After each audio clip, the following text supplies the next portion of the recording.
Disney Plus just released the final 3 episodes of Ironheart, so naturally I have to punish myself further than I already have by continuing on this journey. A weaker man would crumple under the weight of this task, but I press on, hopefully with you by my side. Which does remind me, if you haven't already, please feel free to subscribe to Adam Does Movies on YouTube, Spotify, and Apple Podcasts. That way you won't miss a further recap video. I've done the first 3 episodes. We are now on episode 4. If you didn't figure it out by now, I'm hate watching this series. I did not like the first episode, but people liked me kind of miserably recapping what happens, so that's exactly what I'm doing. We open with a flashback.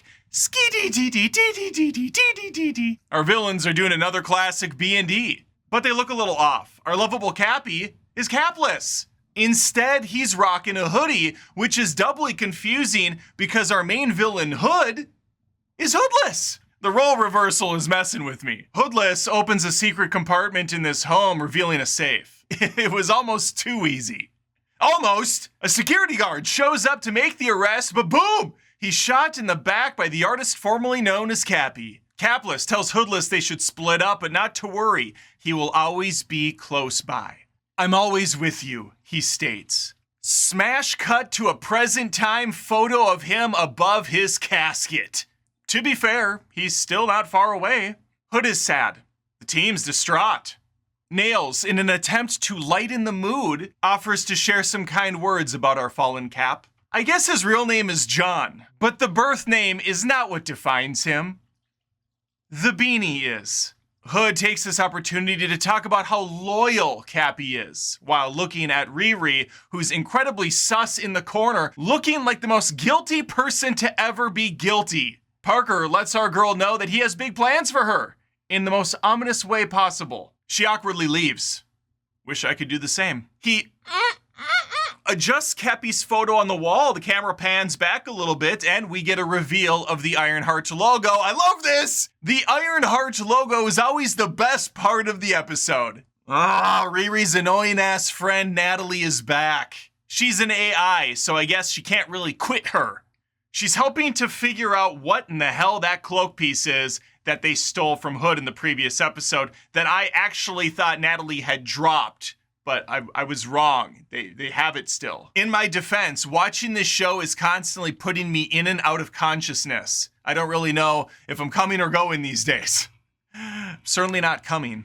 Personal sexual issues aside, that cloak piece is giving off insane amounts of energy, which is really puzzling for Riri. She has no idea how it's even possible. Natalie foolishly suggests that her dumbass friend Riri call up Shuri from Wakanda. You know, the people you helped save, who just kept your iron suit last time? Riri gives her a very sarcastic reply saying, oh yeah, let me just call up Shuri. Beep boop, beep beep boop boop. Oh hey bestie, remember me? I just recently got kicked out of MIT for plagiarizing a bunch of stuff. I started working with a sketchy outfit where I've been breaking and entering, got a cop shot, probably killed, and also I got another dude killed just recently because I wouldn't open the door to let him out. Could I come by your place and show you some magical cloak? No, Natalie, shut the fuck up, Natalie. As funny as this exchange wasn't, all this does is help enforce the fact that this show is so flawed from the get-go, the story makes no sense. Yes, Riri, you should call up Wakanda. In fact, you should still be there interning for them or building. I mean, you don't even need to be an intern. You build force fields, for Christ's sakes. You kind of know what you're doing. This chick operates on the same genius level as Tony Stark. She could build an app in like an hour and make millions off of it. She could probably cure a bunch of diseases with her eyes closed. She could make a massive difference in the world, do something good for a change, because so far, 4 episodes deep, she hasn't helped a single person but herself, and in fact, she's screwed over a few people that have tried to help her in the process. I am no longer foolishly operating on the assumption that Riri is supposed to be a good guy, a superhero. No, she's actually a villain. Speaking of MIT, as an additional point of observation, why the fuck have they not arrested Riri yet? She stole the multi-million-dollar suit from the school. They'd be looking for that. They know she has it. They know where she lives. The cops had already been there a couple days prior, but it was not because of the suit. It was because a different person died. This woman should be in jail already. There's no plausible reason why she's not. I hate this show. After this miserable scene is over, we get another one where she goes to visit Joe. Joe, aka Zeke Stain, has been wrongfully imprisoned for the death of that billionaire from the previous episode. The Stupid Side Squad catches this on the news and they're very relieved. All the heat is off of them, not that there was any on them to begin with, because now this new character, Stain, is taking the fall. Oh my god, one of the Bash sisters says something that's immediately throwing up a red flag about how Obadiah Stain, Zeke's father from the first Iron Man film, was never found in the fire. His body disappeared. Which makes me think Obadiah is going to be back at some point down the road. Kill me. Actually, fuck it. I hope he does come back. Let's burn this whole thing to the ground. Ruin any goodwill the MCU ever had, going all the way back to Iron Man. We catch up with Hood doing the polar plunge, attempting to beat Tom Cruise's Hold Your Breath record. I'm honestly surprised there's any ice left in that tub, considering how smoking hot this guy is. Am I right, ladies? Or men? Males? Riri finally makes it to the prison to catch up with Joe. He's not happy to see her. Couldn't imagine why. Well, he tells her why. Because she sucks. He finally says what everyone else watching is thinking. All she does is lie, cheat, steal, ruin everyone's lives around her, all for selfish purposes, and not because she has to, but to use her own words against her, because she can. Fuck you! So I'm guessing the conjugal is probably no longer in play. Riri, now teetering on the edge of insanity, gives her mom a bracelet she made. That's nice. It's actually going to shoot out a force field later because she's trying to protect her mother without telling her why she's in danger. Now, as a parent myself, if a kid says, hey, take this bracelet, put it on right away, I can't tell you, okay? Just trust me, bro. I respond with, no? Tell me now? A more open communication with the kid. Different styles of parenting. No judgment. She also gives her boy toy Z one as well, and he doesn't really question it either. Hey, what's this for? Shut up and wear it. Okay, fair enough. What? She then asks him a question. Hey, do you think I'm a good person? Pro tip, if you have to ask other people if they think you're a good person, you're not a good person.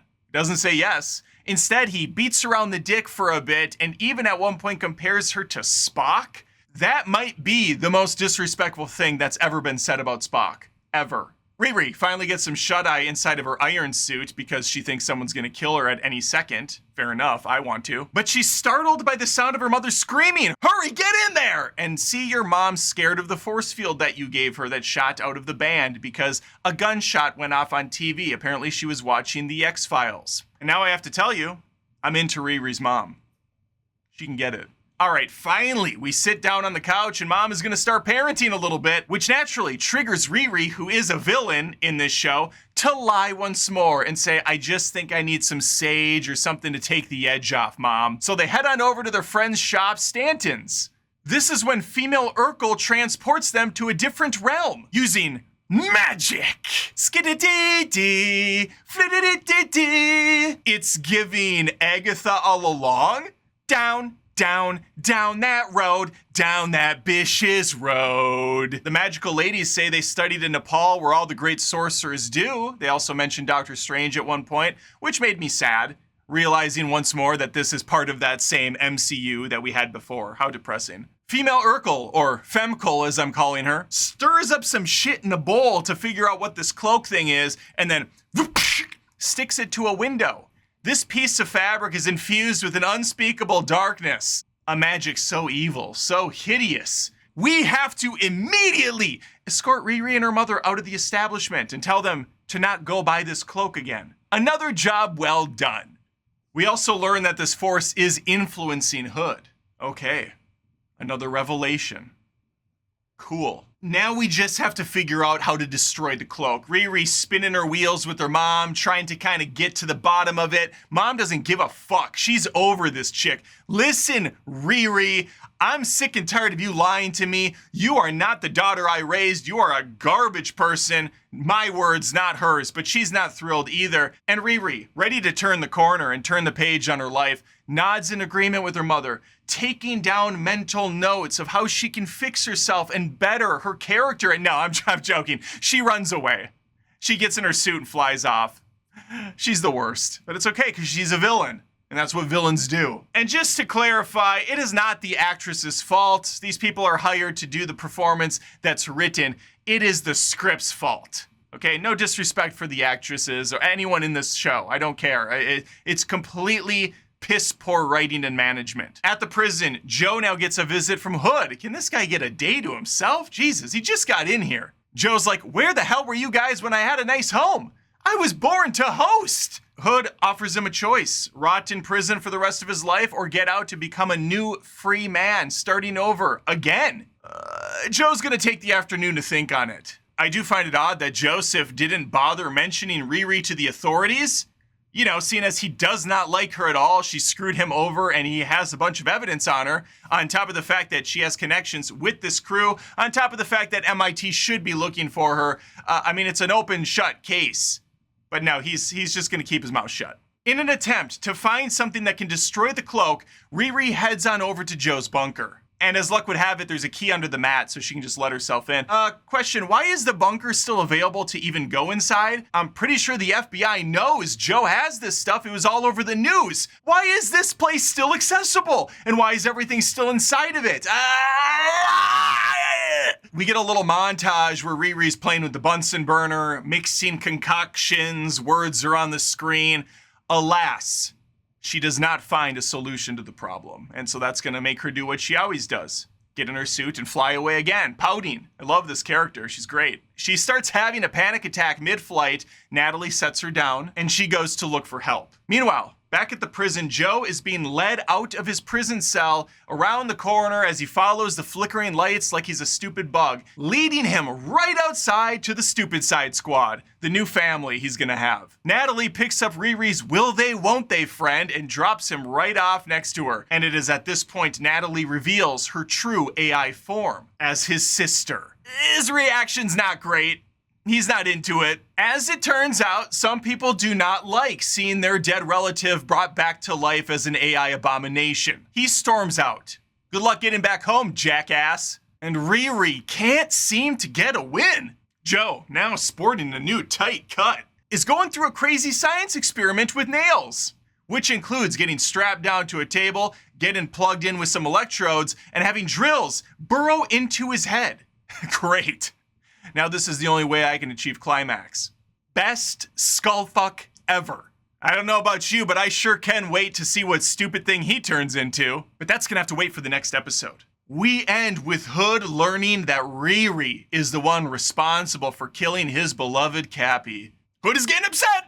And that's all I got. That is the episode 4 of the Ironheart. There's 2 episodes left, friends, but there is gonna be a little bit of lull in between these because I'm going to Jurassic World Rebirth in a few hours and I will have a review for that before I continue on with the final 2 episodes of Ironheart, but rest assured they will happen. So please stick around to Adam Does Movies on YouTube, Spotify, Apple Podcasts by subscribing. Liking the video and leaving a comment helps the algorithm. The gods need to see this channel somehow, and by you liking it and commenting, it goes a long way, I think. I'm told that. Natalie told me that. Right, Natalie? You see her too, right? It's not just me?